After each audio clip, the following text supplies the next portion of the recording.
Merci de briser l'orgueil en nous, de briser la colère en nous, de détruire l'arrogance, de briser tout ce qui n'est pas de toi. Être comme toi, c'est ce que nous cherchons. Te ressembler, c'est ce que nous voulons. Avoir le fruit de l'esprit, c'est ce que nous cherchons. Nous voulons, Éternel, que tu nous donnes de ressembler à Christ. Par les épreuves, par les expériences, bonnes comme mauvaises, par les caractères de nos frères et sœurs, aiguisant nos caractères à nous, accorde-nous la grâce de te ressembler. Donne-nous, s'il te plaît, d'avoir la bonne attitude, le bon ton, et d'être fair play, d'avoir la maîtrise de soi. Que notre église soit une usine de transformation. Que chaque jour, la circoncision de notre cœur se manifeste.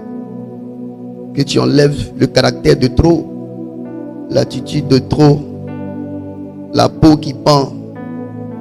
Sépare-nous de ces choses, afin que nous soyons réellement à ton image et selon ta ressemblance.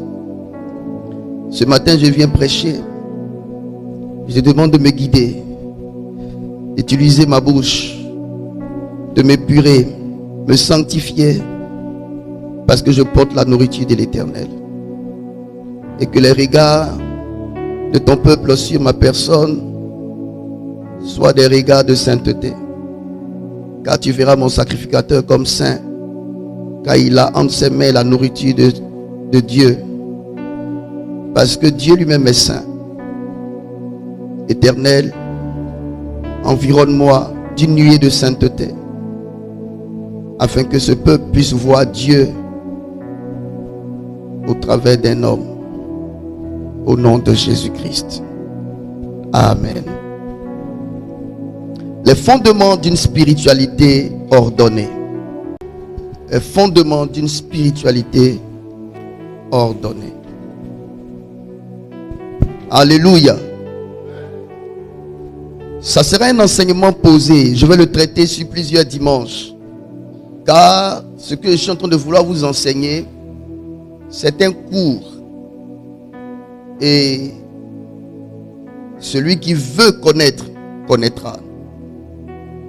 Les fondements d'une spiritualité ordonnée. Dans ce thème, il y a deux grands mots. Il y a fondement et il y a spiritualité. Amen. Le mot fondement désigne ce sur quoi quelque chose repose. Le mot fondement désigne ce sur quoi quelque chose repose. Ce qui lui sert de base. Le mot fondement désigne ce sur quoi quelque chose repose. Virgule, ce qui lui sert de base. Virgule, de support ou de départ essentiel. Le mot fondement désigne ce sur quoi quelque chose repose, ce qui lui sert de base, de support ou de départ essentiel. Amen. Lorsque je parle de spiritualité, je fais allusion à tout ce qui concerne la dimension invisible. Lorsque je parle de spiritualité, je fais donc allusion à tout ce qui concerne la dimension invisible, intérieure ou transcendante de l'être humain. Je reprends. Lorsque je parle de spiritualité, je fais allusion à tout ce qui concerne la dimension invisible, virgule, intérieure ou transcendante de l'être humain. Amen. Par opposition à ce qui est purement matériel ou physique. Donc, je parle de spiritualité en faisant allusion à tout ce qui concerne la dimension invisible, intérieure ou transcendante de l'être humain. Par opposition à ce qui est purement matériel ou physique. Amen. Le spirituel est le domaine de vie des esprits. Première chose. Le spirituel est le domaine de vie des esprits, ainsi que des hommes esprits. Des esprits, ainsi que des hommes esprits. Amen. Le spirituel est le domaine de vie des esprits, ainsi que des hommes esprits. Qui j'appelle homme esprit? Oui, le terme homme esprit a son sens dans la parole de Dieu. Homme esprit, dans le livre de Luc, chapitre 24, verset 39, lorsque Jésus meurt et qu'il ressuscite, il apparaît à ses disciples et les disciples étaient étonnés de le voir. Et plusieurs se posaient la question de savoir est-ce que c'était réellement lui. Jésus répond à Thomas qui a exprimé son désir de savoir si c'était réellement lui. Et Jésus lui dit, voyez mes mains et mes pieds, c'est bien moi. Touchez-moi et voyez. Un esprit n'a ni chair ni os comme vous voyez que j'ai. C'est un homme esprit. Jésus est mort ressuscité, mais il a tout gardé de son humanité. Cependant, il était un esprit. Donc c'était un homme esprit. Et également, il nous a donné cette faculté, nous, portant l'esprit de Dieu, d'être des hommes esprits. Ça veut dire, nous sommes humains, étant en contact par le canal de notre corps physique avec tout ce qui est physique et ambiant autour de nous, mais nous avons aussi, à cause de l'esprit qui est en nous et à cause de ce que nous avons une partie immatérielle, donc qui est esprit, être en contact avec le monde des esprits. Nous pouvons donc dealer avec le monde des esprits et également avec le monde matériel, physique. Amen. Parce que ce qui nous rend humains, c'est notre corps qui est physique, qui nous permet d'être en contact avec tout ce qu'il y a de matériel.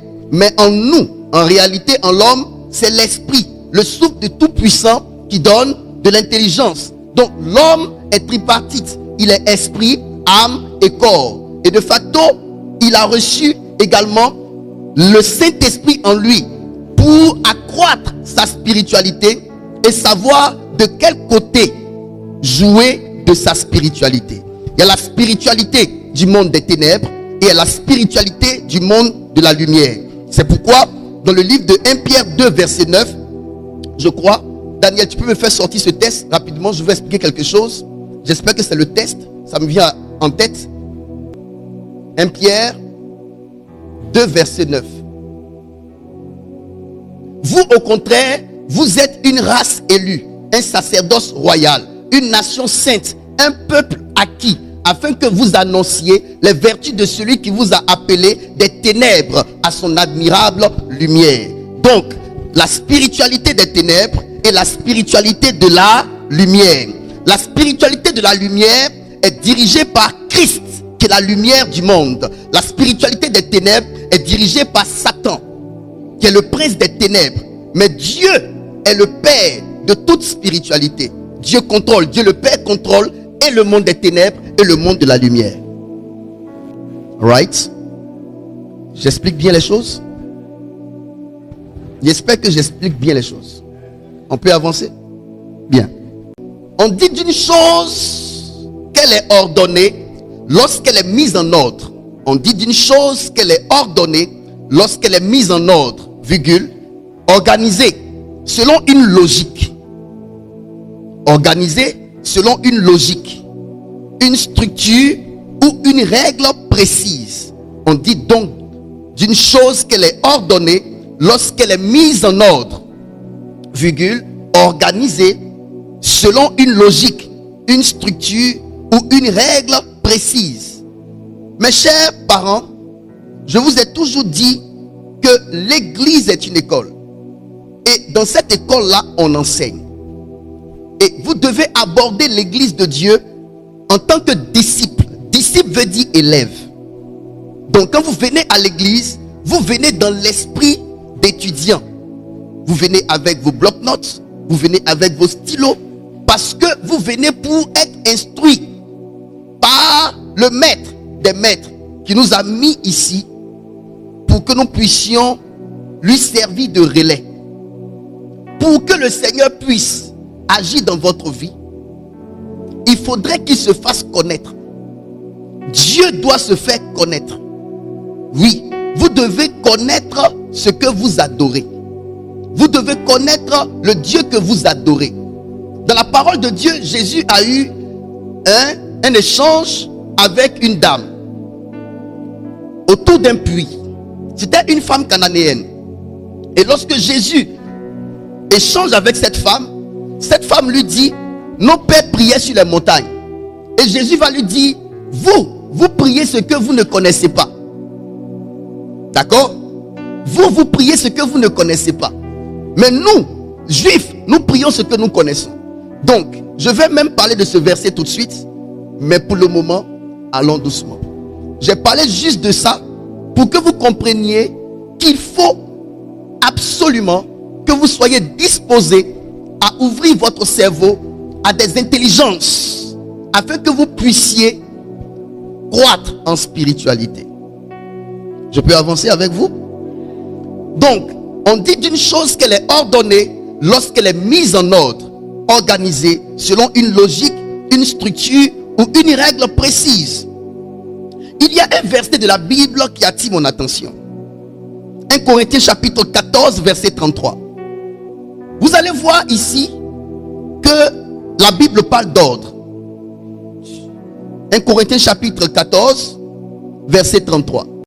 Car Dieu n'est pas un Dieu de désordre. Car Dieu n'est pas un Dieu de désordre, mais de paix. Mais de paix. Comme dans toutes les églises des saints. Que les femmes se taisent dans les assemblées, car il ne leur est pas permis d'y parler. Mais qu'elles soient soumises selon que dit aussi la loi. Retourne au verset précédent. Ce n'est pas la partie qui m'intéresse. La partie qui m'intéresse ici, c'est car Dieu n'est pas un Dieu de désordre, mais de paix. La Bible ne dit pas que Dieu est un Dieu d'ordre. Parce qu'à la vérité, l'ordre de Dieu donne la paix. Donc tout ordre qui ne donne pas la paix n'est pas de l'ordre. Est-ce que vous me comprenez? Les églises, méga church, stylées, climatisées, que nous voulons bâtir de nos jours, sont des églises qui se veulent très organisées. Sont des églises qui se veulent très ordonnées. Cependant, l'ordre n'est que physique. L'ordre n'est que matériel. L'ordre n'est que sur le plan apparent. Mais dans l'âme de beaucoup de fidèles se trouve un désordre pas possible. Des personnes animées par des esprits mauvais, des gens habillés en costume, en robe, bien habillés, bien chaussés, mais qui, la nuit, dans leurs rêves, se retrouvent dans les cimetières, se retrouvent poursuivis par des esprits. Ça veut dire que ces personnes-là n'ont pas leur monde intérieur ordonné. Ils sont dans une église bien rangée sur les chaises, bien vêtus. Quand on prend les photos, on voit des personnes qui sont responsables, chez qui tout va bien. Mais à la vérité, ces personnes-là n'ont pas toute leur tête. Beaucoup sont animés par des mauvais esprits. Beaucoup sont habités par des pensées impures. Beaucoup sont pourchassés dans des rêves. Beaucoup se retrouvent nus dans leurs rêves, cependant physiquement vêtus. Beaucoup se retrouvent en train de marcher dans des déchets, dans les rêves. Beaucoup se retrouvent en train de subir des agressions sexuelles dans les rêves, cependant physiquement n'ayant pas de rapport avec un homme ou une femme. Cela montre quoi? Que le monde physique, l'église dans laquelle ces personnes-là vont, est une église ordonnée sur le plan matériel, le plan physique, mais l'âme des gens est désordonnée. L'âme des gens est brisée. Et vous voyez des personnes anxieuses qui sont à l'église mais qui n'ont pas de paix à l'intérieur. Et il y a des hommes de Dieu qui vont dire, les églises où on va, chaque fois qu'on prie, les gens tombent. On ne veut pas de ça parce que ça crée le désordre. Ça, c'est un désordre juste physique. Mais Dieu aime ce genre de désordre. Il aime ce genre de désordre qui instaure la paix dans l'âme de la personne. Tu viens, on prie, tu vomis, c'est bug. N'est-ce pas? On prie, en un culte, tu vomis, c'est bug. N'est-ce pas? C'est pas intéressant à voir, c'est vilain à voir. Quelqu'un dira ça c'est du désordre. Mais ce n'est pas du désordre pour Dieu. Ça c'est un désordre qui instaure la paix. Et c'est ce que Dieu appelle l'ordre. Donc à la vérité, le Seigneur ne regarde pas d'abord l'extérieur. Le Seigneur regarde l'intérieur. Si tu viens dans la maison de Dieu et que tes nuits sont troublées par des esprits, tu as besoin de paix. Si tu viens dans la maison de Dieu, oui, tu es bien rangé, bien vêtu, mais tu es possédé par des esprits mauvais, tu es dans un désordre spirituel que Dieu doit traiter. Et quand on dit que Dieu n'est pas un Dieu de désordre, Dieu ne parle pas d'abord sur le plan physique. Il parle du monde intérieur. Parce que c'est là-bas qu'il voit. C'est là-bas que l'homme se trouve. L'homme, c'est l'intérieur. Vous les hommes, vous regardez à l'apparence. Mais mon Dieu, je regarde au cœur. Donc Dieu voit l'état de ton intérieur. L'état de ton monde intérieur. Est-ce que vous savez que pendant que nous sommes en train de prêcher ici, il y a des personnes qui dans leur tête, autre chose se joue dans leur tête. Parce qu'habités par d'autres pensées. Oui, ils sont habités par d'autres pensées qui les conduisent. Et les gens sont à la vérité animés par beaucoup d'esprits. Et souvent, même quand des esprits ne sont pas en eux, les esprits sont à l'extérieur et lancent des flèches. Et il y a des gens qui connaissent ce qu'on appelle l'épuisement. L'épuisement parce que leur tête tourne à la vitesse lumière. Des pensées malsaines, des pensées impures. Il y a des personnes qui luttent, étant assises sur des chaises à l'église bien rangées, avec des pensées impures. Quand elle fait ça, elle a déjà vu l'homme de Dieu nu. Quand elle fait ça, elle a déjà vu son frère en Christ nu. Quand il fait ça, il a déjà vu la sœur en Christ nue. Les pensées sont impures. Et une telle personne n'a pas d'ordre. Une telle personne est désordonnée, désorganisée. Et le Seigneur voudrait restaurer l'ordre. Et l'ordre de Dieu amène la paix.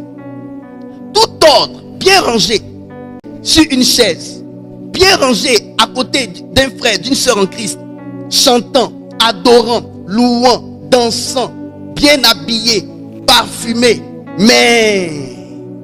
mais troublé de l'intérieur, blessé de l'intérieur, animé par de mauvaises pensées à l'intérieur, impur de l'intérieur, stressé, habité par la dépression, les pensées.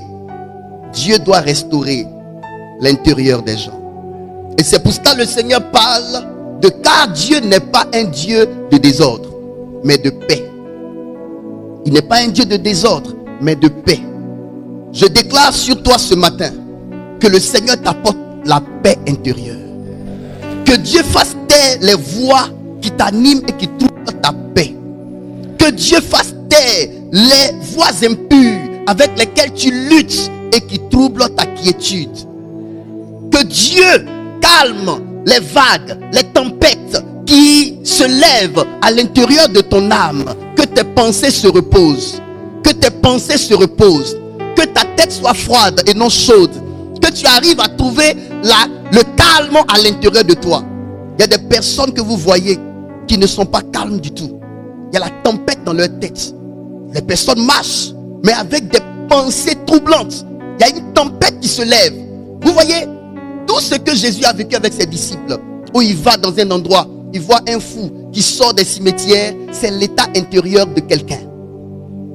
Quand vous voyez Jésus marcher sur l'eau, la tempête se lève. Il est avec ses disciples dans la barque, la tempête se lève. Ce que Jésus a vécu physiquement avec ses disciples se retrouve spirituellement à l'intérieur de beaucoup de gens. Il y a des gens au-dedans de qui il y a des tempêtes constantes qui se lèvent.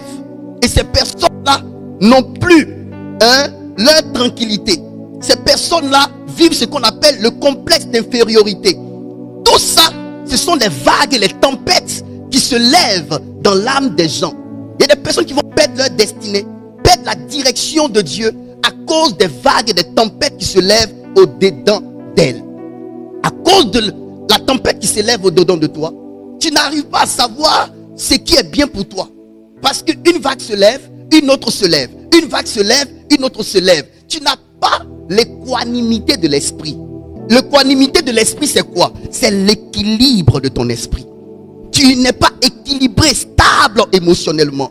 Et les gens qui ne sont pas stables émotionnellement ne peuvent pas faire un bon choix. Souvent même, refusent la volonté de Dieu pour elles. Parce que ces personnes-là sont troublées émotionnellement. Écoutez-moi bien.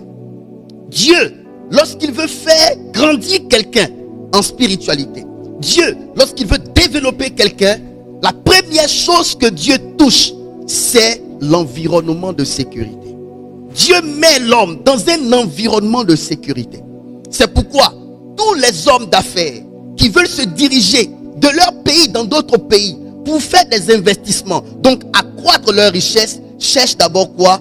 Est-ce que là-bas il y a la paix? Quand il n'y a pas de paix, il n'y a pas de développement.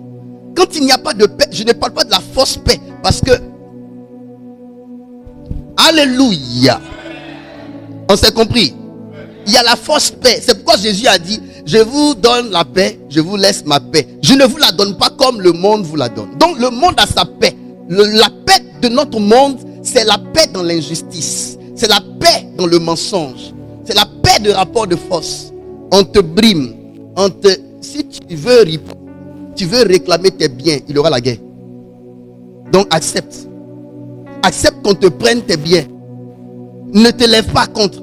Ne proteste pas. Si tu protestes, il y aura la guerre. Et ça sera toi le responsable. C'est la paix du monde. Bref. Et beaucoup de personnes subissent comme ça des vagues. Des vagues. À deux fois, écoutez, la parole de Dieu vient en pensée. Oui, la parole de Dieu là, la voix de Dieu vient en pensée. Mais quand cette pensée-là tombe dans ton système de pensée, ça trouve quoi? Ça trouve des pensées contraires. Et souvent, tu es tellement animé de mauvaises pensées que même quand la pensée de Dieu veut rentrer, ça rencontre un obstacle et ça retourne. Ça rencontre un obstacle et ça retourne. Pourquoi? Parce que tu es habité par plusieurs voix qui t'interdisent d'entendre la voix. Et beaucoup de gens ont perdu leur grâce, ont perdu leurs opportunités, ont perdu de bonnes personnes parce que, ayant été, avant que Dieu ne vienne leur parler, assaillis par des pensées contraires. Vous voyez, les blessures intérieures sont la cause de beaucoup de blessures dans la vie. Oui, oui, les blessures intérieures. Une fois que le diable a réussi à installer en toi assez de blessures intérieures, je t'assure, si tu n'es pas fort, que tu n'es pas restauré de l'intérieur, tu vas avoir quelque chose qui ressemble à ce que tu as vécu hier. Ça va réveiller des choses et tu risques de mal choisir.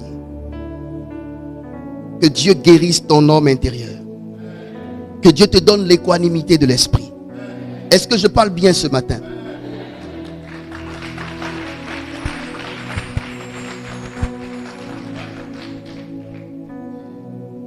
Alléluia. Nous parlons ici de fondements, des fondements d'une spiritualité ordonnée. Pourquoi j'ai dit ordonnée? Parce que notre Dieu est un Dieu de paix. Donc, l'ordre de Dieu est ce que Dieu appelle la paix. Il ne parle pas d'ordre, il parle de paix. Parce que le mot qui définit l'ordre dans le ciel s'appelle comment? La paix. À la vérité, la paix est l'ordre de Dieu. Est l'ordre de Dieu. Est l'ordre de Dieu. Est l'ordre de Dieu. Quand tu prends une décision qui pour toi semble être la bonne décision et elle ne te donne pas la paix, mon ami, ce n'est pas l'ordre de Dieu. Dieu n'est pas dedans. Ce qui te donne la paix est ce dans quoi Dieu se trouve. Alléluia. Voyez-moi aujourd'hui comme un canal. Un canal, un instrument que Dieu utilise pour instaurer la paix dans l'âme des hommes. Voyez-moi aujourd'hui comme l'instrument de Dieu. Et si vous ouvrez vos cœurs, vous saurez que je ne parle pas à vos oreilles, mais je parle à votre âme. Ce matin, je suis venu parler à votre âme. J'ai constaté dans plusieurs maisons, sur le plan physique, un désordre. Un désordre. Physiquement d'abord, un désordre. Et je disais à quelqu'un la dernière fois, si tu vas dans une maison, que tu trouves les assiettes qui étaient censées être en cuisine, au salon, ne pense pas que c'est le salon qui est sale. C'est la tête de la personne qui habite là qui est sale. Quand quelqu'un n'est pas ordonné dans la tête, sa maison n'est pas ordonnée. Parce que la façon de ranger la maison révèle le rangement qu'il y a dans ta tête.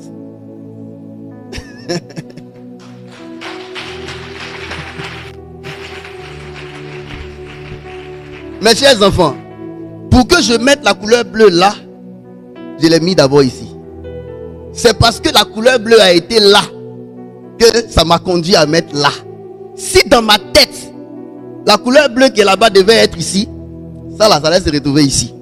Donc à la vérité, vous révélez l'état de votre cerveau par vos rangements dans vos maisons et par le type de relation que vous entretenez avec les gens.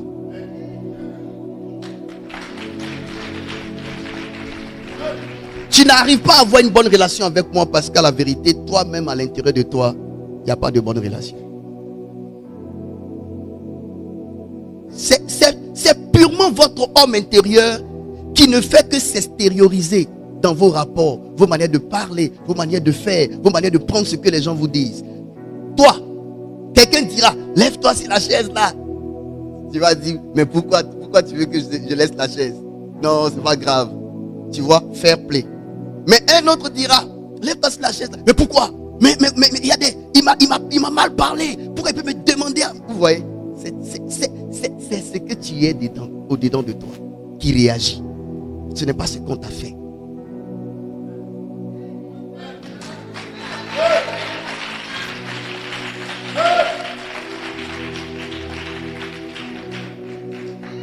Alléluia. Donc, quand Jésus dit, avant d'enlever la paille qui est dans l'œil de ton frère, enlève d'abord la poutre qui est dans ton œil. Alors que la poutre est plus énorme que la paille, il est en train de nous dire, vous avez beaucoup plus à régler en vous que chez autrui.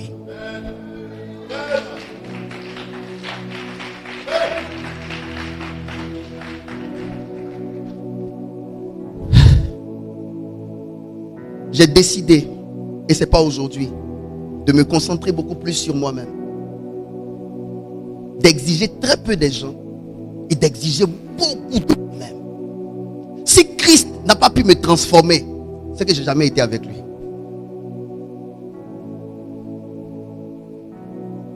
Si Jésus-Christ n'a pas pu me transformer, c'est que ma fille, je n'ai jamais été avec lui. Parce que Christ transforme. Christ transforme. Il n'y a pas un livre qui parle de renouvellement d'intelligence plus que la Bible. La Bible parle de renouvellement. Renouvellement. Renouvellement, c'est changement. Soyez transformés par le renouvellement de votre renouvellement. À la vérité, notre état est la conséquence logique de nos pensées.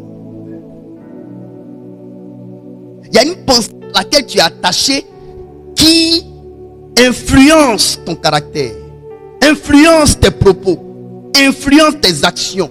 Tu es attaché à une façon de penser. Ton pire ennemi, c'est ton système de pensée. Ton plus grand allié, c'est ton système de pensée. Ceux qui sont bien dans la vie ont de bonnes pensées. Ceux qui sont mal dans la vie ont de mauvaises pensées. C'est ta pensée qui détermine ton état.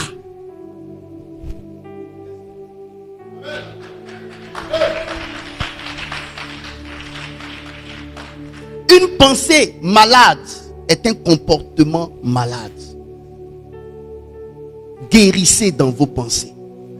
Nous avons vécu dans des familles où nous avons manqué d'affection.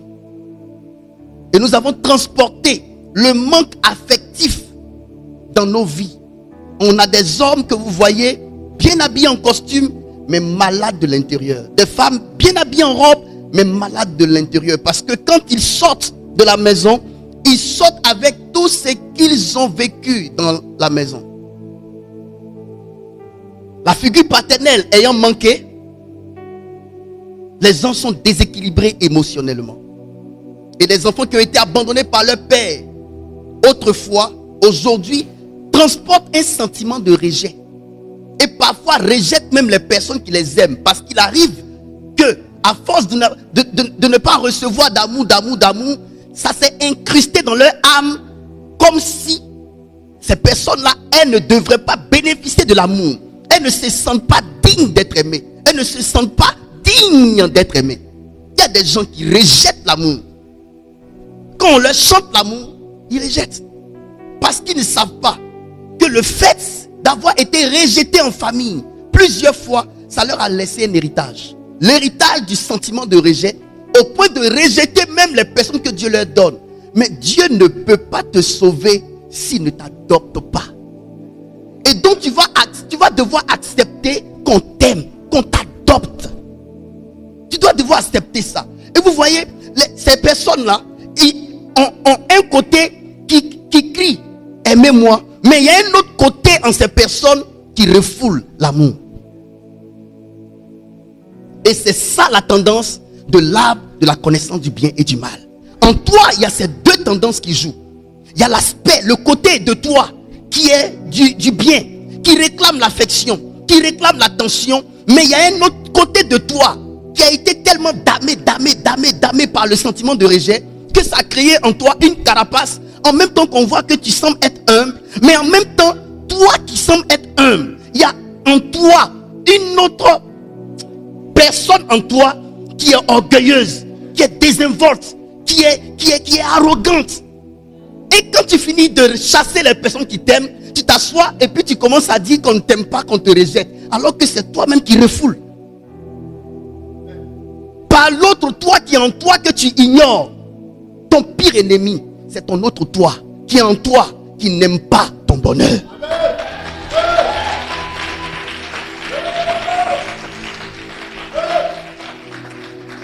Il nous faut accepter d'être aimé. Tu vas devoir accepter qu'on t'aime. Il faut accepter. Jésus était l'homme de douleur habitué à la souffrance. Mais il ne manquait pas de lover avec son Père. Jésus, big love avec son Père. Big love avec ses disciples. Big love. Mais homme de douleur habitué à la souffrance. Ça n'a pas changé son intérieur pour autant. Ça l'a embelli. Il a gardé ce qu'il y a de mieux au ciel pour lui. Mais nous aujourd'hui on rejette les gens qui nous aiment. On se rejette même nous-mêmes. Pourquoi le Seigneur a changé de langage par rapport à l'amour? L'Ancien Testament nous dit: aimez-vous les uns les autres. Plutôt, aime ton prochain comme toi-même. Mais en allant, Dieu a vu qu'il y a des hommes qui ne s'aiment pas. Donc s'il continue avec ce commandement et qu'il dit aime ton prochain comme toi-même, et quelqu'un qui ne s'aime pas, il va t'aimer comment? C'est pourquoi il dit aimez-vous les uns les autres comme moi je vous ai aimé. Comment moi je vous ai aimé? J'ai regardé que vous deviez mourir. Vous deviez payer, subir les conséquences de vous-même, vos propres fautes. Mais j'ai décidé de prendre ça sur moi. J'ai décidé de décharger des conséquences de tes erreurs. Les prendre sur moi, les porter à la croix, vaincre ça et te dire que tu es neuf. Mais tu diras non, tu n'es pas allé à la croix avec moi. Je n'ai payé je n'ai rien payé pour ce que j'ai fait. Donc je ne peux pas croire que tu m'aimes, que tu m'aies pardonné. Beaucoup d'enfants de Dieu, quand ils pêchent, ils ont tellement la conscience du péché qu'ils se disent que demander pardon simplement et puis croire que Dieu nous a pardonné, c'est pas vrai. Le péché est trop grand, trop gros, trop énorme pour qu'un simple pardon, Seigneur, suffise pour nous pardonner. Vous les voyez, ils veulent se rendre eux-mêmes justice. En se torturant. D'autres rentrent dans des jeûnes coxés pour avoir le sentiment que par ça Dieu leur pardonne. Écoutez, pour être pardonné par Dieu, tu n'as pas besoin de te mortifier, de te rendre justice. Can I continue?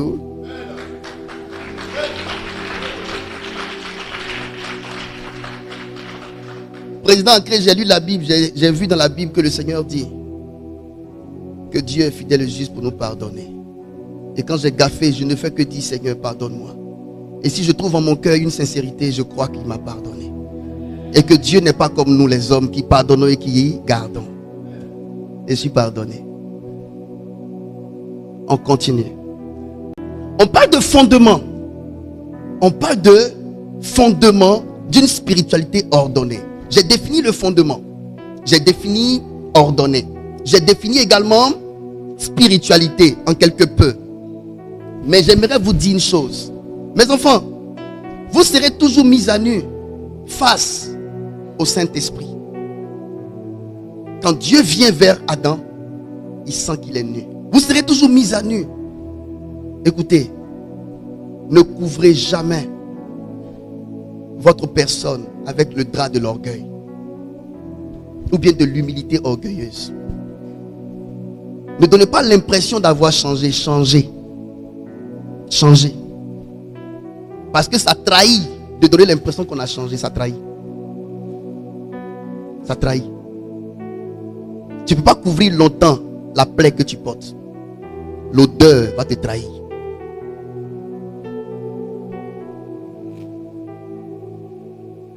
Ouvre la plaie. Expose-la à Dieu. Laisse-le traiter. Dis avec moi, j'ai besoin de guérison. Dis, j'ai besoin de guérison. Dis, j'ai besoin de guérison. Les gens qui ont du mal à répéter des choses pour les libérer sont des personnes qui ont du mal à changer facilement. La plupart de ces personnes sont des rancuniers. Garde rancune. Matthieu 16, 13, 18, Jésus dit, je bâtirai mon église. On lit ce texte. Matthieu 16, versets 13 à 18. Vas-y. Jésus étant arrivé dans le territoire de Césarée de Philippe, demanda à ses disciples, qui dit-on que je suis, moi, le Fils de l'homme? Qui dit-on que je suis, moi, le Fils de l'homme? Ils répondirent, les uns disent que tu es Jean-Baptiste. Les uns disent que tu es Jean-Baptiste. Les autres Élie. Les autres Élie. Les autres Jérémie. Les autres Jérémie. Ou l'un des prophètes. Ou l'un des prophètes. Et vous? Et vous? Leur dit-il. Leur dit-il. Qui dites-vous que je suis? Qui dites-vous que je suis? Simon-Pierre répondit, tu es le Christ. Tu es le Christ. Le Fils du Dieu vivant. Le Fils du Dieu vivant.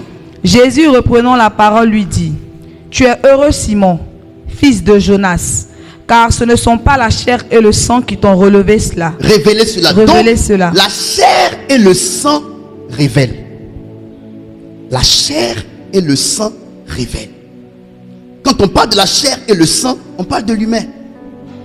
Tout court. Les humains peuvent révéler qui les gens sont. Et ce sont les humains qui ont révélé qui Jésus était. Mais tout ce qu'ils ont dit de Jésus n'était pas vrai. Ils étaient loin de la vérité. La vérité sur quelqu'un est détenue que par le Père. Et regardez. Il dit, mais c'est mon Père qui est dans les cieux. C'est mon Père qui est dans les cieux qui t'a révélé qui je suis. Autrement dit, si le Père ne te révélait pas qui j'étais, tu n'allais pas savoir qui je suis en réalité. C'est pour cela, je ne peux pas dire que je connais quelqu'un à 100%. Il y a le témoignage de l'expérience que j'ai avec lui. Mais il y a le témoignage du Saint-Esprit. Le témoignage du Saint-Esprit est très souvent différent. Le témoignage du Saint-Esprit peut t'emmener à voir une personne qui, naturellement devant les gens, est une très bonne personne, être une très mauvaise personne par le témoignage du Saint-Esprit. C'est par le témoignage du Saint-Esprit que Ézéchiel a découvert que le temple à Jérusalem, derrière ce temple-là, un mur était derrière, et que derrière ce mur, les gens n'adoraient pas le Dieu Yahweh, ils adoraient des images des animaux. Ça veut dire la face révélée de l'église, c'était Dieu qui était le Dieu de l'église. Mais la face cachée de l'église, au temps d'Ézéchiel, ils n'adoraient pas le Dieu véritable. Ils adoraient des statues, ils adoraient des animaux, ils adoraient les démons. C'est pourquoi on parle de fondement. C'est pourquoi on parle de fondement. Une église peut être bâtie. Physiquement, quand on regarde, c'est écrit dessus physiquement église. Mais le fondement est ce qui détermine la nature de l'église. La nature de l'église n'est pas déterminée par les murs de l'église, par les écrits sur l'église. La nature de l'église est déterminée par le fondement de l'église. Une église peut, par ses écrits visibles, être une très bonne église. Une église peut, par ses murs qui ont été élevés, être une bonne église. Par son organisation, être une bonne église. Mais devant Dieu, cette bonne église physiquement peut être une très mauvaise église en raison de sa fondation, de ce sur quoi elle est bâtie. On te voit, on dit, ah, ce gars, il est riche, immensement riche. Physiquement, on voit ses richesses, les biens, on voit les maisons, on voit les terres, on voit les territoires, on voit l'argent. Mbongo, on voit, les Congolais appellent ça Mbongo. On voit, on dit, il est riche.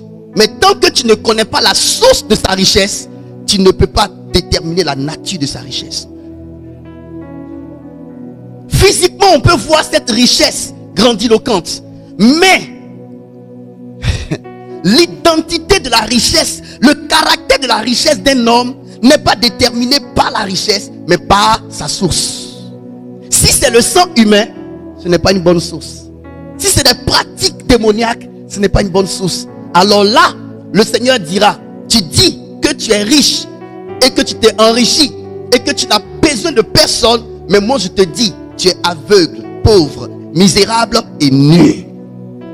Parce que la spiritualité de la richesse n'est pas mon Dieu. C'est tes pratiques qui n'honorent pas l'Éternel. Une église peut être bâtie, bondée. Quand on regarde, on dit Dieu est ici. Mais non, Dieu a un autre regard sur la nature de l'église. Dieu regarde la fondation. Il ne regarde pas les hommes qui sont pleins là. Il regarde le fondement. Peut-être que l'église est bâtie sur un canari. Peut-être que l'église est bâtie sur le sang des bébés. Peut-être que l'église est bâtie sur des organes humains. Camarades, je ne suis pas en train de mettre du noir sur nous, mais il y a des gens qui font de telles pratiques pour élever leur mur de l'église. C'est pourquoi on parle de fondement. Quand Jésus parle ici, il est en train d'amener les gens à connaître son identité réelle. Qui je suis est très fondamental pour le décollage avec moi dans la spiritualité. Celui qui veut marcher avec Christ dans la spiritualité doit d'abord connaître l'identité de Christ. Qui Christ représente pour toi? Quelle est son identité aux yeux de Dieu? Quelle est la révélation de Dieu le Père sur sa personne? C'est avec cette révélation que tu marches. Mes enfants, ne marchez pas avec un homme de Dieu sans conviction, sans révélation. C'est une révélation qui doit déterminer votre position auprès d'un homme de Dieu, auprès d'un frère, auprès d'une sœur. Malheureusement aujourd'hui, on ne marche pas par révélation avec les gens. C'est pour cela qu'il y a des surprises qui nous séparent. Le monde est fait de surprises. Mais ce qui rend fixe quelqu'un, ce qui rend stable quelqu'un, ce qui rend fidèle quelqu'un, ce qui rend loyal quelqu'un, c'est ce sur quoi est bâtie sa loyauté. Il y a une vérité que la personne détient du royaume de Dieu qui fait que la personne est là. Il y avait une vérité qui guidait Élisée par rapport à son père Élie. Les autres fils de prophètes ont dit, Élie le prophète s'en va mourir. Il dit, je sais, mais taisez-vous. Taisez-vous pourquoi?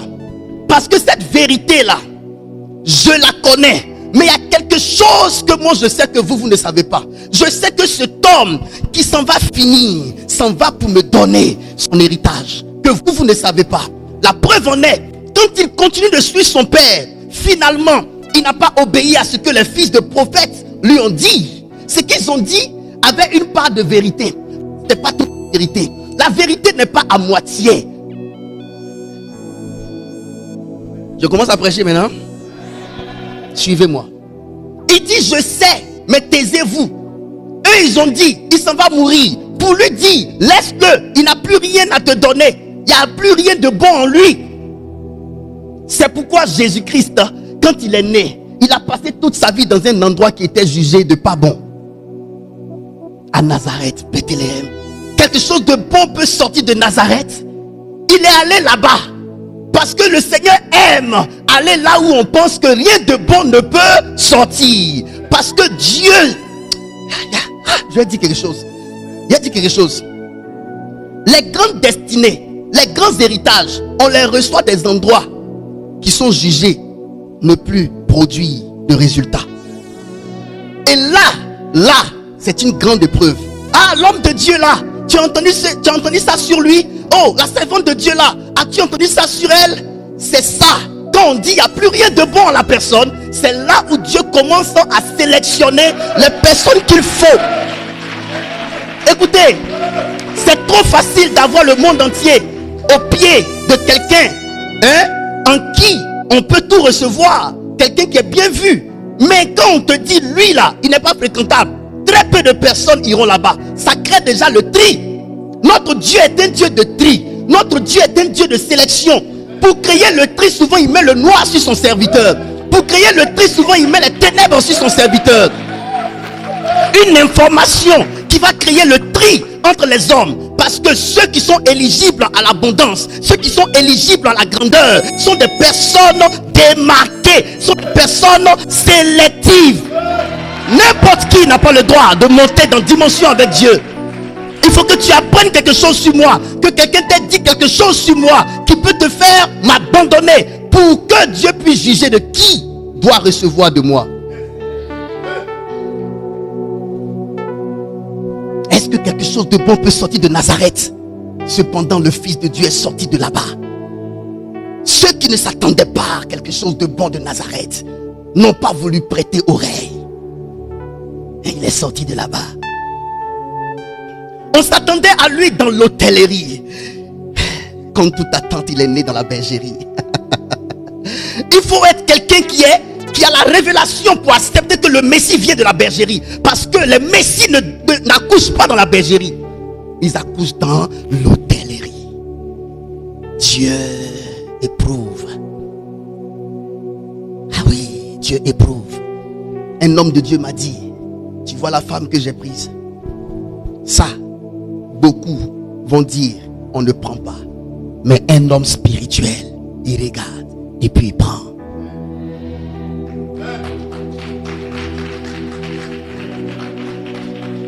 Oui, il regarde et puis il prend. Pourquoi? Parce qu'il voit le poussin dans l'œuf. Il voit le poussin dans l'œuf. Ce qui semble ne rien être sera quelque chose demain. Et c'est le futur qu'on a vu pour accepter le présent troublant. Est-ce que tu sais que ton père que tu vois là s'en va pour mourir? Laisse-le, abandonne-le. Il n'y a plus rien à voir avec lui. Tout le monde parle de sa mort. Tout le monde dit qu'il n'y a plus rien. Mais Élisée était établi sur une vérité. Je viens, le test là. Garde ça, je n'ai pas encore fini le test. Ma présence auprès de ce Élie, de qui vous parlez, est déterminée par une révélation. Vous ne prenez pas Élie. En raison de ce que vous savez de lui, vous l'abandonnerez. Mais moi, je reste scotché. Je reste à ses crochets. Je reste attaché à lui. Je reste là. Que ça me plaise ou non, je reste à cause d'une révélation. Il y a quelque chose que je sais. Élie même disait à Élisée, laisse-moi ici. Laisse-moi ici. Son fils dit, l'Éternel est vivant et ton âme est vivante. Et tant que son âme est vivante, son âme peut bénir. Tant que son âme est vivante, elle peut bénir. Ce que les autres ne voulaient pas prendre, Élisée a pris. Élisée a pris. Ce que les autres ont su qui les emmenait à déprécier et Élisée a appris la même chose. Mais il a pris. Il a pris. Toi, ça te fait honte. Élie te fait honte. Élie te fait honte. Nazareth te fait honte. Est-ce que quelque chose de bon peut sortir de Nazareth? Dieu a déposé ce qui est bon là où les gens ont dit que rien de bon ne peut sortir.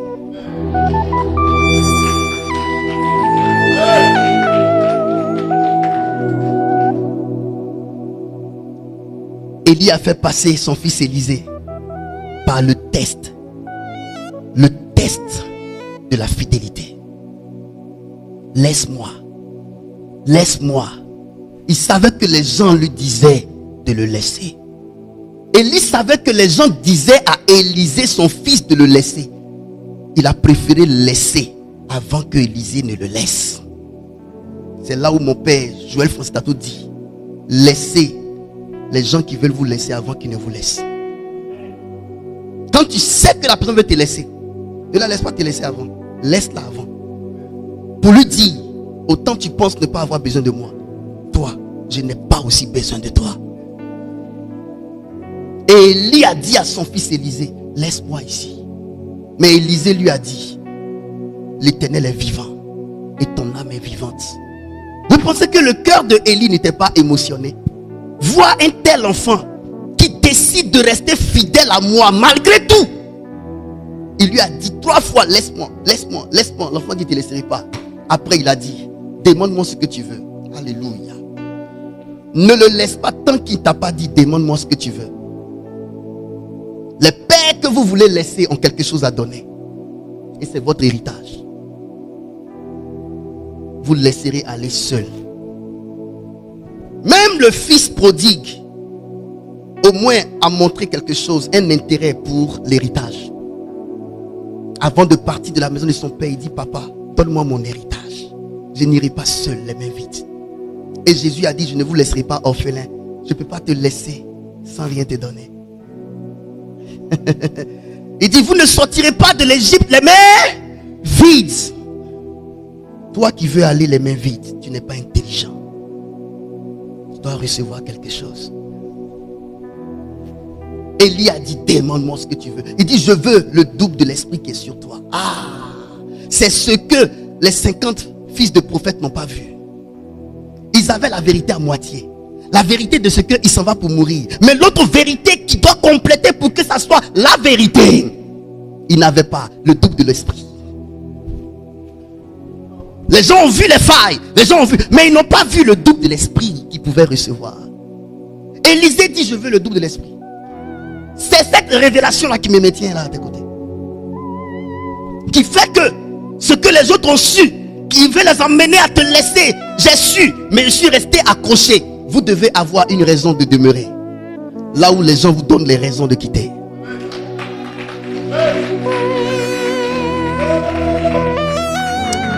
Je ne sais pas si les gens comprennent mon message. Je suis resté là. Élisée, mon fils, président Agré, a reçu la double portion de l'esprit qui était sur Élie. Quand il est sorti de ce tourbillon, Malaria Kamparasia Taro, il a pris le manteau. Le Jourdain qui était là, il a frappé. Il a dit, où est le Dieu de Élie? Le Jourdain s'est divisé en deux. Élie a donné son Dieu à Élisée. Écoutez, j'ai un Dieu qui reconnaît mon nom. J'ai un Dieu qui reconnaît mon nom. Le témoignage de ma fille Variance, je l'ai expliqué comment ça s'est passé dans ma maison hier, quand on était chez le président Agré. J'avais oublié que c'était le jeudi que devait se passer l'audition, c'est ça, non? De son frère. J'avais oublié. Mais le jeudi matin, parce que je suis un esprit, j'ai été réveillé de mon lit. Paf, mon esprit allait jusqu'à dans un palais de justice. Et puis j'ai vu Variance, j'ai vu son frère. Et en même temps, j'ai commencé à prier. J'ai été rempli d'émotions, de compassion. J'ai commencé à prier. Je ne priais pas de moi-même. Mon esprit priait seul, sans moi. Quand je suis revenu, le Seigneur m'a dit, va à l'hôtel, ici. Et quand j'ai vu qu'elle m'a écrit, j'ai envoyé notre vocal pour dire, ma fille, je prie, mais c'est un peu difficile. Est-ce que j'étais là-bas? Mais elle a dit, c'était difficile. Parce que quand j'ai prié, je sentais beaucoup d'obstacles. C'est pourquoi le monsieur, mon père m'a dit, va à l'hôtel, je suis venu ici. Et j'ai dit à Dieu, j'ai dit, l'alliance qu'il y a entre Dieu et moi, et ma fille Variance et moi, va parler. Mais je suis un homme de Dieu vrai. Je n'aime pas donner de faux espoirs. Je dis ce que je vis, mais je combats. Et finalement, il a été libéré. Écoutez, souvent, quand nous parlons ainsi, les gens pensent qu'on veut se jouer les forts. Mais vous pensez qu'on est faible? On est fort. On est vraiment fort. Parce qu'il faut être fort pour faire ce genre de choses. Il lui a donné son Dieu. Vous savez ce qui s'est passé? Les 50 fils de prophètes qui ont dit à Élisée, ton père s'en va mourir. Ils ont fait quoi? L'esprit de Élie repose sur Élisée. C'est maintenant, eux ils vont constater. C'est maintenant, eux ils vont constater. Donc, ils ne savaient pas que l'esprit de Élie était toujours mobile. Et ils ont fait quoi? Ils se sont mis à genoux devant Élisée. Élisée les a dépassés. Qu'est-ce que votre vérité vous a donné? La soumission devant celui qui détenait la véritable vérité et qui a eu l'attitude juste. Ici, Jésus dit, continue le verset, ma fille, sois très très très mobile. Et il dit, et moi, je te dis que tu es Pierre. Je te dis que tu es Pierre. Et que sur cette pierre, je bâtirai mon église. Je bâtirai mon église. Attention. Quand il dit tu es Pierre, ça c'est le nom de l'homme. Pierre. Il dit sur cette pierre, il ne parle pas de pierre en tant que personne. Sur cette pierre, il parle de fondement. C'est sur cette vérité fondamentale que je bâtirai mon église. Je bâtirai mon église sur la vérité selon laquelle je suis le Fils de Dieu, le Christ. Votre relation avec Christ doit être fondée sur la vérité de qui il est. De qui il est, pas selon les hommes, selon le Père, parce que c'est le Père qui révèle l'identité de Christ. Lorsque la révélation que vous avez sur quelqu'un que Dieu vous donne est du fruit de la chair et du sang, vous n'aurez pas l'attitude spirituelle qu'il faut pour recevoir l'héritage. Ceux qui vous révèlent l'humanité des oins ne vous ont pas aimé. Non, ils ne vous ont pas aimé. Vous penserez qu'ils vous ont aimé. Ils ne vous ont pas aimé. Ces vérités ne vous aideront à rien. Dans rien, avec rien. Oui, je sais. Mais je détiens une vérité qui vient d'en haut. Le prophète Osée, à qui Dieu a dit, prends cette prostituée. Marie là. Les hommes diront à Osée, elle est prostituée. Elle est prostituée. Tout le monde est sorti à elle. Mais Osée a entendu la voix du Père lui dire, c'est celle qui est traitée de prostituée. Pas tous. Que je veux pour toi. Tu écoutes Dieu ou tu écoutes les hommes?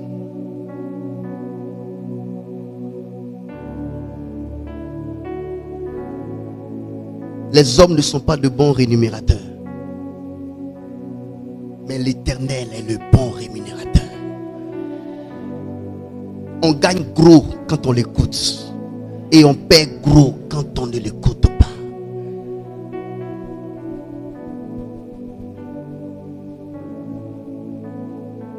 J'ai dit quoi? On gagne gros quand on écoute Yahweh. Et on perd gros quand on ne l'écoute pas. Dieu parle tantôt d'une manière, tantôt d'une autre. Mais l'homme n'y prend point garde. C'est pour cela que beaucoup tombent dans la fosse. Quand il parle, il donne des avertissements pour éviter à l'homme de tomber dans la fosse. Tu vas tomber dans la fosse. Je parle à nous. Je parle de fondement. Et ici, ce texte-là parle de fondement.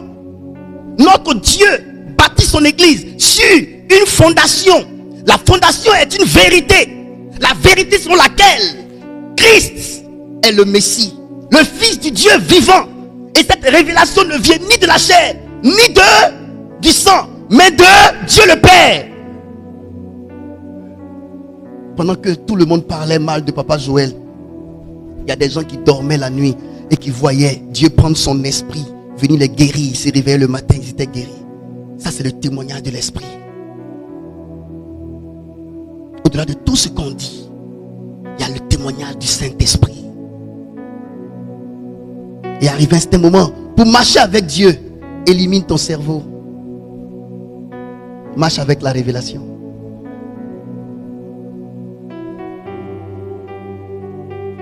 Quand tu vas commencer à dire, je ne suis pas bête, hein. Moi, j'ouvre mes yeux. Tes yeux que tu ouvres là. La Bible te dit, l'homme ne marche pas. On ne marche pas par la vue, mais par la foi. Mais la foi vient d'où? La foi vient de la voix. C'est pourquoi les personnes les plus nulles en spiritualité sont les personnes qui n'écoutent pas la voix de Dieu. Si tu n'entends pas la voix de Dieu, que toi tu entends la voix de tes émotions, de on t'a fait ci, on t'a fait ça, tu es la personne la plus nulle en spiritualité. La voix de Dieu doit te guider. Donc ici vous voyez, fondement. L'église de Jésus-Christ, il a bâti sur un fondement. Et le fondement c'est la pierre. Et la pierre c'est quoi? C'est la vérité selon laquelle il est le Christ, le Messie. Cette vérité vient de Dieu le Père, pas donnée de la chair ni du sang, donc de l'homme. Votre présence à mes côtés doit être à cause d'une révélation que Dieu vous a donnée. Parce que les gens pour vous dire Franck est comme ci, Franck est comme ça, il n'est pas ce qu'il pense qu'il est, vous en aurez toujours. Et plus Dieu voudra m'élever, plus vous aurez des gens qui feront la contre-publicité. Et si vous n'avez pas une révélation de la part de Dieu, vous allez écouter ces gens et perdre vos grâces.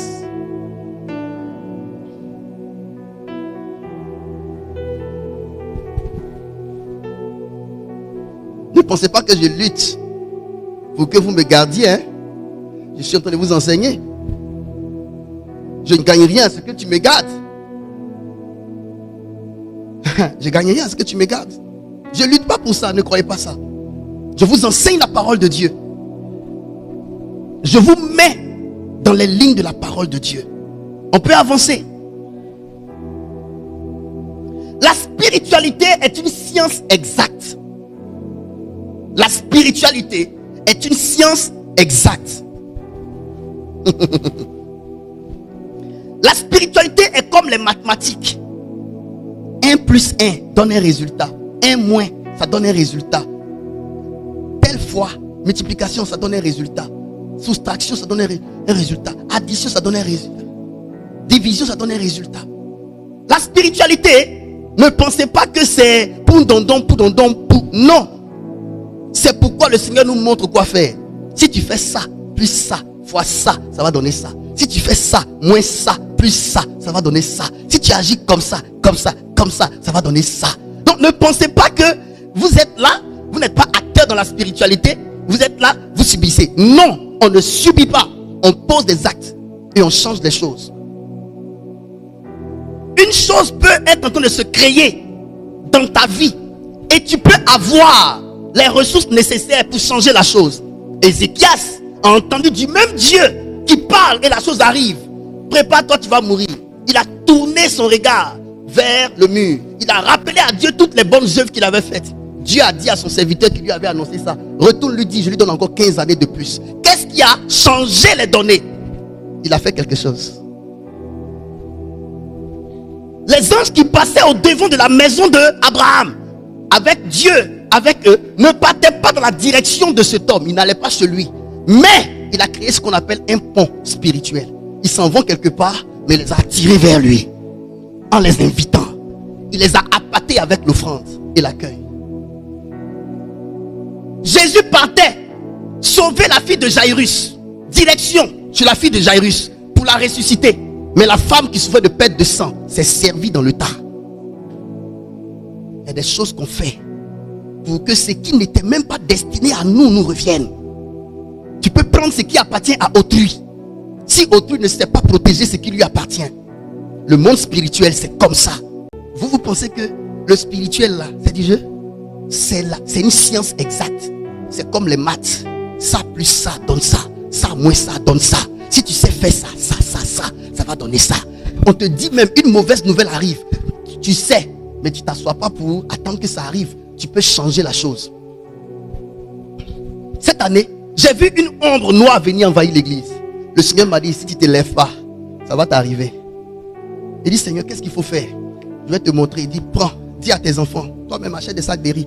Va au bord des mosquées. Il m'a montré. Je me suis levé et commencé à donner. Arrivé à la mosquée du Golfe, j'ai distribué jusqu'à toutes les femmes qui étaient en rang. Elles ont toutes eu. Il y a une qui est venue vers moi.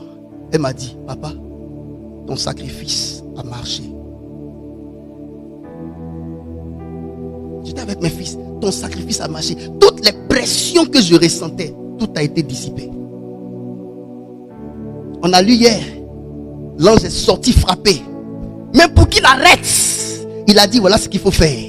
Mes enfants, il y a ce qu'il faut faire pour que ça n'arrive pas. Vous êtes là, vous pensez que vous connaissez trop Dieu. Vous avez des théories bidons. Il y a des choses qu'on fait. La mort même peut venir sur toi.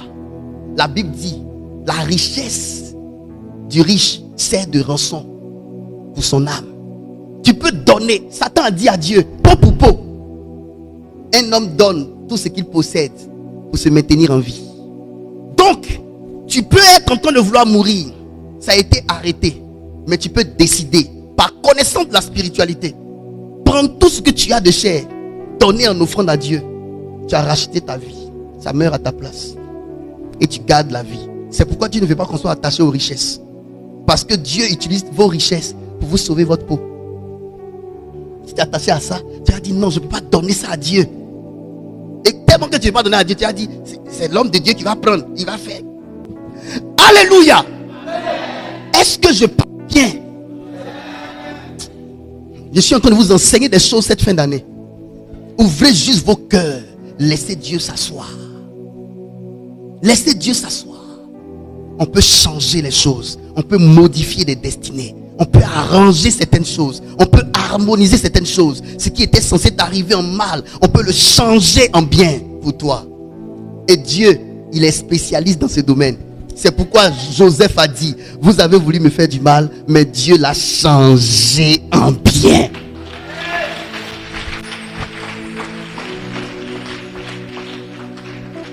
Notre Dieu est un convertisseur. Il peut prendre le mal, mettre dans son canevas de conversion, changer ça en bien pour ses enfants. Vous ne savez pas. Tu peux partir du mauvais pied et puis t'arrêter sur le bon pied. Vous ne savez pas qu'on peut tout régler dans la vie, qu'on peut tout harmoniser dans la vie. Moi, c'était calé que je devais tomber.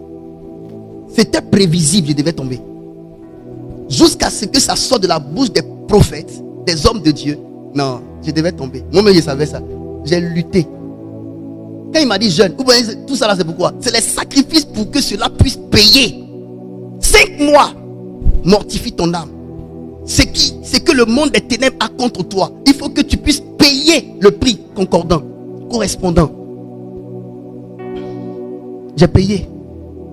Et vous allez vous mordre le doigt. Ce que vous attendez, ça ne va pas arriver. Le malheur que vous attendez ne va pas arriver. Parce que Franck Omaric, il connaît les mathématiques spirituelles.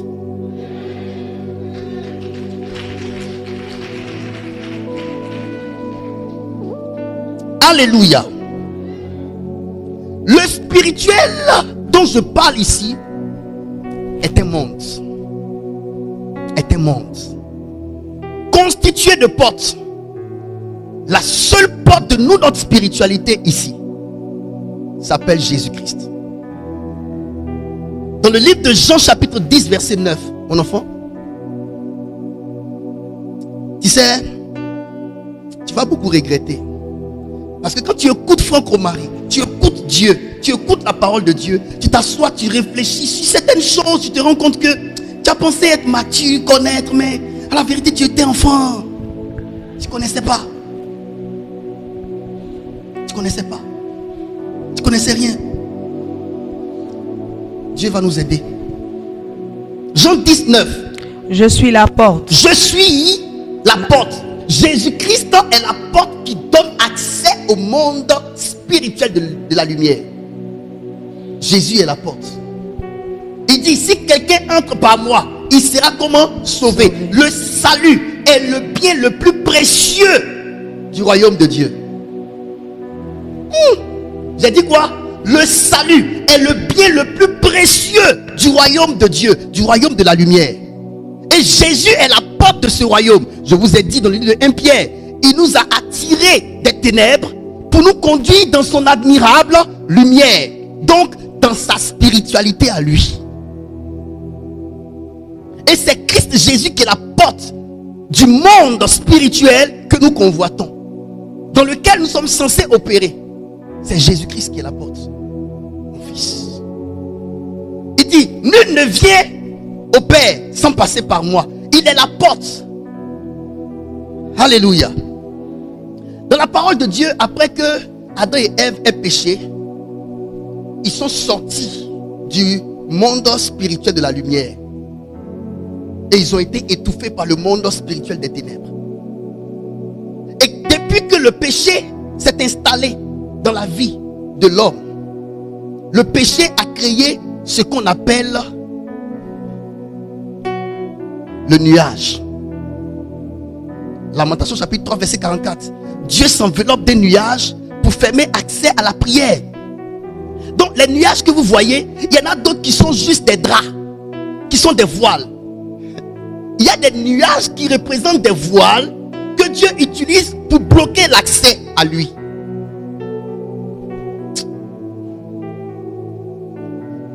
Dans le livre de Exode 34 verset 33 à 35, Exode 34, 33, 35, je vous explique quelque chose rapidement. Cette question de voile qui est le mur de séparation entre Dieu et les humains. Lorsque Moïse eut achevé de leur parler, il mit un voile sur son visage. Parce que Moïse est monté sur la montagne. Et quand il est descendu de la montagne, il dégageait la lumière de Dieu. Et le peuple ne pouvait pas supporter cette lumière qui se dégageait. Et il a mis un voile. Ce voile-là est la préfiguration du voile qui s'est établi entre Dieu et les hommes. Qui était la représentation du péché, du mur de séparation entre Dieu et l'homme. Et c'est cette question de ce voile que Jésus a résolu par sa mort. Donc Jésus-Christ étant la porte du monde spirituel, il a enlevé le mur de séparation qui était entre Dieu et nous. Par sa mort, il a déchiré le voile. Donc il a inauguré l'ère de notre entrée dans le royaume de Dieu. Est-ce que je parle à des gens vivants? La spiritualité des chrétiens n'est pas la spiritualité des francs-maçons. Les francs-maçons passent par des sacrifices humains, par des pratiques anti-Dieu pour avoir accès à leur monde spirituel. Mais nous, notre monde spirituel, nous passons par Jésus-Christ pour avoir accès. Nous ne passons pas par une autre personne. Nous passons par Jésus-Christ. Nous ne passons pas par des sacrifices des animaux. Nous passons par Jésus-Christ qui est l'agneau immolé qui ôte le péché du monde. Jésus-Christ est la porte qui donne accès au monde de la lumière. Alléluia. C'est pour cela, n'est autorisé à entrer dans le monde spirituel de la lumière que ceux qui ont accepté Jésus-Christ comme Seigneur et Sauveur personnel. Et j'aimerais prêcher un message évangélique maintenant, comme un évangéliste, pour dire à quiconque n'a pas encore accepté Jésus-Christ que tu n'es pas encore enfant de Dieu et tu n'as pas le droit de mettre tes deux pieds dans le monde de la lumière parce que tu n'es pas reconnu par Dieu comme étant son enfant. Alléluia. Il y a un message qui précède notre accession au monde de la lumière. Un message. Ce message-là était détenu par Jean-Baptiste qui était le précurseur de notre Seigneur Jésus-Christ. Parce que Dieu, pour faire venir son fils, a envoyé d'abord son cousin qui était prophète, qui portait le manteau de Élie. L'esprit de Élie allait revenir selon Malachie. Et l'esprit de Élie se reposa sur Jean-Baptiste. C'est pourquoi Jean-Baptiste, né d'un père sacrificateur, qui devait en principe, selon la règle des sacrificateurs, de la sacrificature, être sacrificateur, lui, bizarrement, a été prophète au lieu d'être sacrificateur. Et c'est ça si vous comprenez. la sacrificature, c'est de père à fils. Mais il est le premier, le seul, le rare de son espèce à être prophète au lieu d'être sacrificateur. Pourquoi? Parce qu'il avait une mission unique. Celle de préparer le chemin pour Jésus-Christ. Mais celui qui prépare le chemin pour Jésus-Christ avait un message. C'est un message qui était dans le livre de Matthieu, chapitre 3, verset 1. Jean portait ce message que Jésus-Christ va prendre après. Ma fille. En ce temps-là, parut Jean-Baptiste prêchant dans le désert de Judée. Il disait, répentez-vous, car le royaume des cieux est proche. Voilà le message qui annonce notre entrée dans le royaume de Dieu, dans le royaume de la lumière. C'est un message. Dieu ayant tout créé par la parole, c'est la parole qui est annoncée et qui nous invite et qui nous introduit dans le monde de la lumière. La parole. La parole. La parole. Il dit, répentez-vous, car le royaume des cieux est proche. C'était le message de Jean-Baptiste. Jean-Baptiste n'avait pas 2 messages. Il n'en avait même pas 3. Il devait emmener les gens qui étaient du monde des ténèbres au monde de la lumière. Et il leur donne pour message la repentance. Pourquoi la repentance? Car le royaume des cieux est proche. Arrêtez de demander aux gens de se repentir si le royaume de Dieu n'est pas proche. La repentance a son sens si le royaume des cieux est proche. C'est parce que le royaume des cieux est proche qu'il faut se repentir. C'est parce que Jésus revient bientôt qu'il faut se repentir. C'est parce qu'il y a un événement qu'il faut se repentir. C'est parce qu'il y a une entrée imminente dans le royaume de Dieu qu'il faut se repentir. On ne se repent pas pour être repentant. On ne se repent pas pour être repenti. On se repent pour entrer. J'ai dit quoi? On se repent pour faire quoi? Pour entrer. Alléluia. On ne paye pas son billet d'avion pour rester à la maison. On paye le billet d'avion pour entrer dans l'avion. On ne paye pas le billet d'avion pour mettre dans son sac. La repentance est le message qui annonce notre entrée dans le royaume de Dieu. Parce que le royaume est en train de venir vers nous. Je suis venu dire à quelqu'un, le ciel est ouvert. Le ciel est ouvert. Le royaume des cieux est proche. Le message de la repentance est le passeport, est le visa. Le message de la repentance est quoi? C'est le billet d'avion qui te permet de faire tes bagages et d'entrer dans le bateau. Le ciel. Augmente s'il te plaît ce son-là. Augmente s'il te plaît. Le ciel est ouvert. Le royaume des cieux est proche.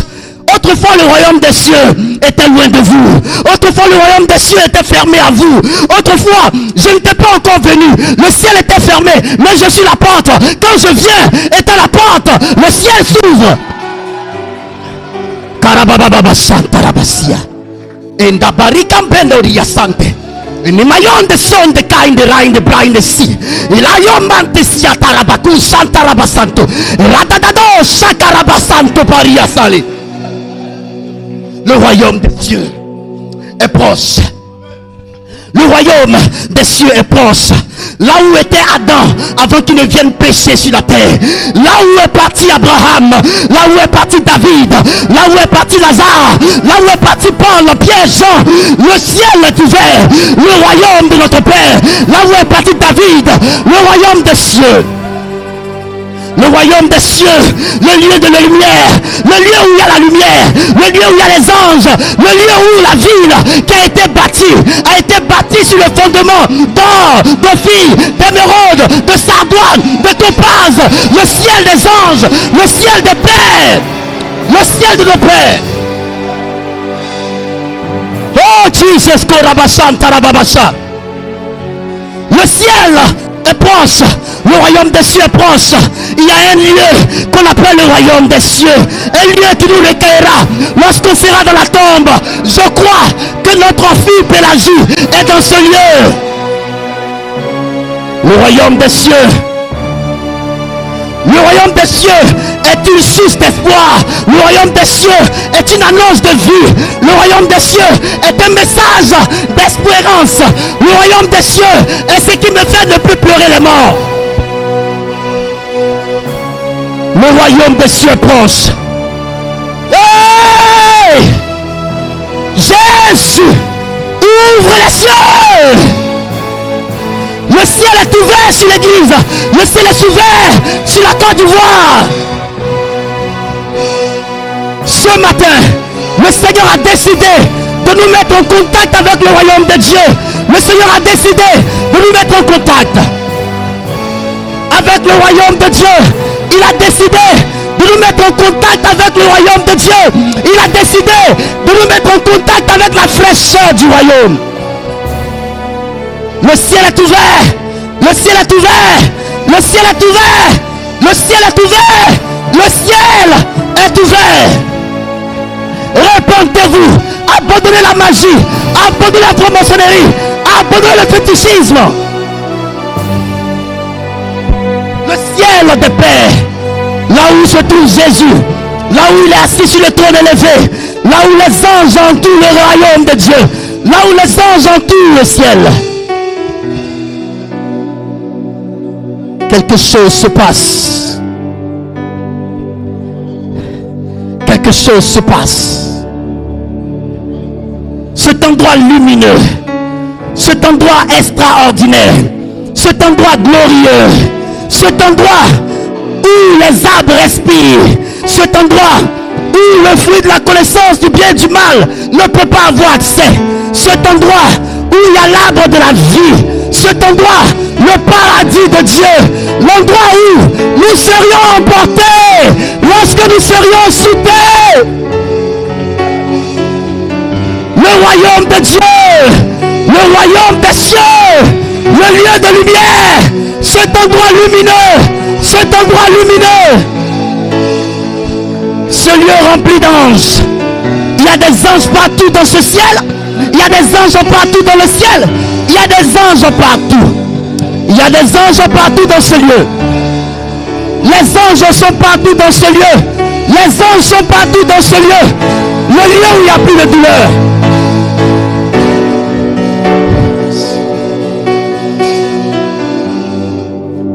Le lieu où il n'y a plus de douleur. Il a dit à l'homme riche, tu as eu le bien pour toi sur la terre. Tu as eu joyeuse vie sur la terre. Mais Lazare, il n'a eu que des mots. Mais ici, il est consolé. C'est le lieu de la consolation. C'est le lieu où tu n'auras plus de douleur. C'est le lieu où tu ne souffriras plus de paix intérieure. C'est le lieu où tu ne souffriras plus de la tromperie des hommes. C'est le lieu où tu ne souffriras plus de l'injustice des humains. Le ciel de grâce, le ciel de force, le ciel de l'énergie, le ciel de la puissance, le ciel de l'autorité, le ciel des anges, le ciel des cantiques, le ciel des trompettes. Son royaume est disponible. Alléluia. Acclame très fort le Seigneur. Acclame si tu as la joie ce matin.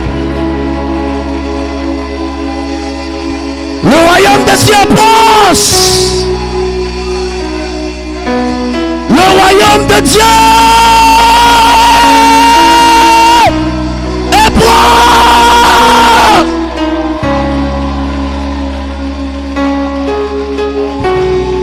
Le royaume des cieux est proche.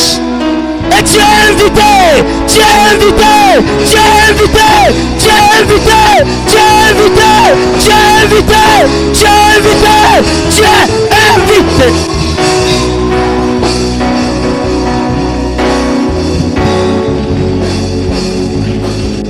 Alléluia. Dis avec moi, je suis privilégié. Le Père m'a sélectionné. Écoute, ce matin, il t'a donné la carte d'invitation. Que Dieu te bénisse, que sa grâce soit sur toi. Au nom de